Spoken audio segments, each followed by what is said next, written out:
Hey guys, so today we're going to be looking at the Lantian LTX Hex 4 quadcopter frame. It's a pretty basic kit, it just comes in this little box. Looks like all the parts are in plastic wrap. Here are the two side plates for the camera mount, and I think this is just fiberglass and not carbon fiber.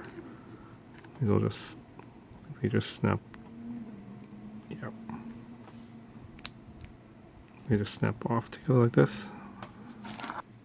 Here's the main plate.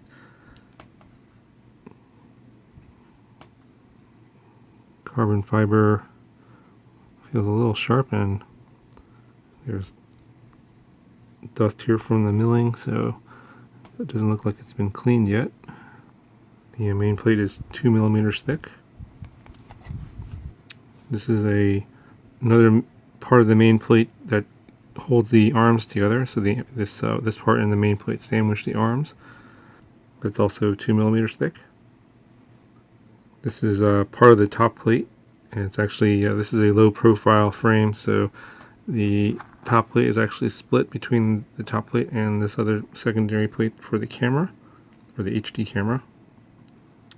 And this top plate's also 2 millimeters thick. The camera plate is 1.9 millimeters thick. Here's a closer look at the arms.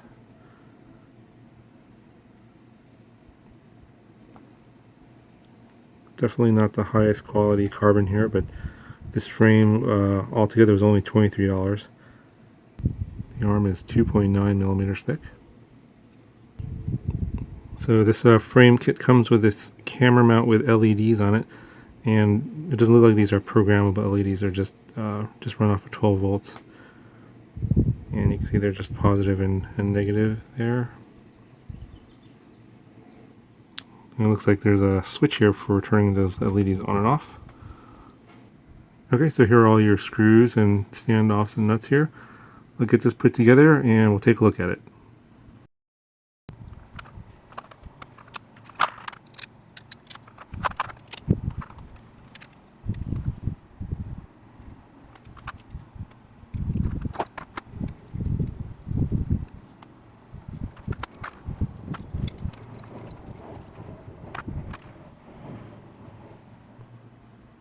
Okay, it looks like the screws that are holding the arms sandwiched between these two plates here is too long.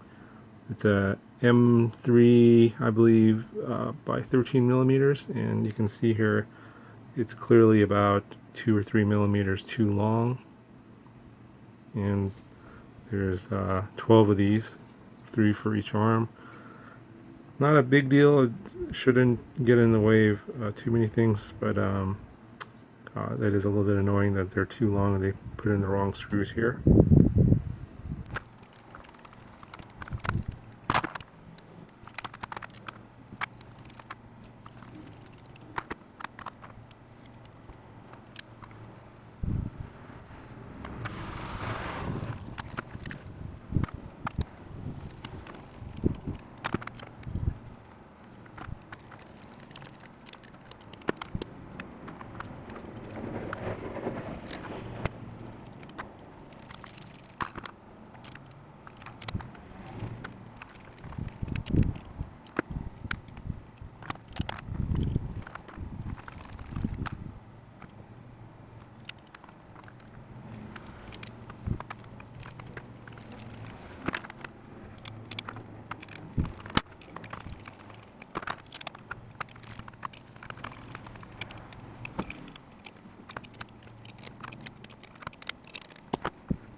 Okay, here it is all finally together.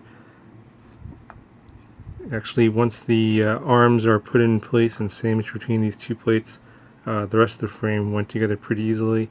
I was not able to get this camera holder thing in here, the fiberglass here on this tab is too wide for this hole here, which would not let me put it in. So I may need to file down either the tab or the carbon fiber to get this in there, but I'll do that later. If I don't want to use that camera holder, I can just use the side plates here for setting my camera angle here. So it looks like the standard screw holes for the HS1177 camera.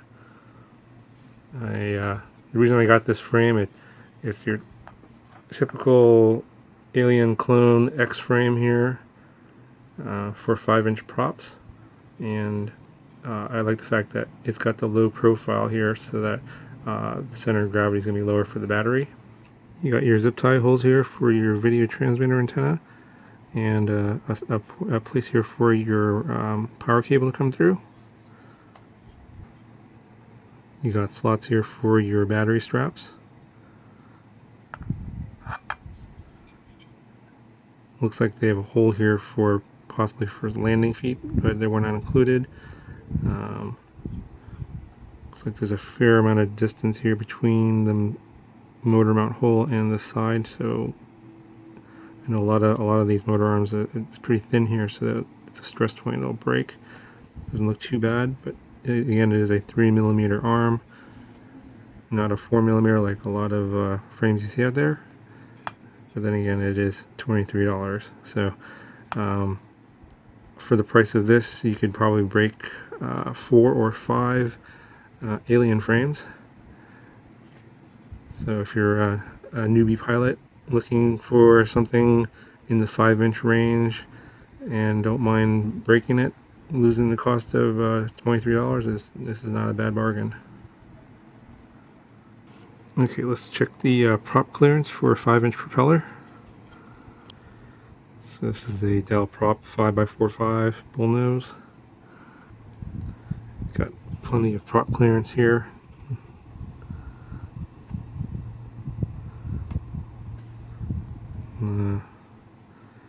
Not a problem.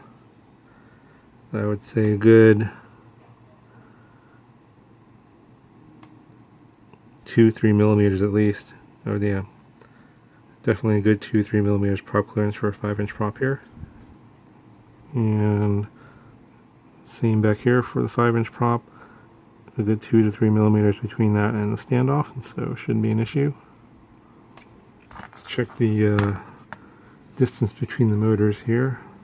So this is supposed to be a 215mm frame, motor to motor. Looks like it's just a little bit smaller than 215mm. I would say about 213.5mm. Alright. Distance between motors front to back, about 132.5mm. It's significantly wider. Side to side, it is about 167.5mm, 168mm. So this is definitely not a true X frame. Don't have a whole lot of space here between the main plate and the battery plate. Gonna measure that.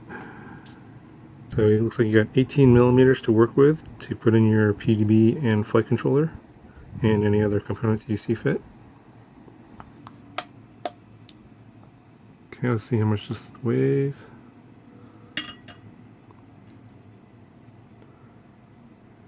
$117 grams without any of the electronics. So anyway, guys, not sure what I'm going to be putting into this. Let me know in the comments below if you have any suggestions on motors or props or ESCs that you'd like to see in this frame. I have some motors available to me and some that I'm scoping out, so your suggestions are welcome. Let me know in the comments below. Anyways, a quick review of this frame. I'll probably be seeing some more of this on my channel in the future, so stay tuned, and I'll talk to you guys in the next video.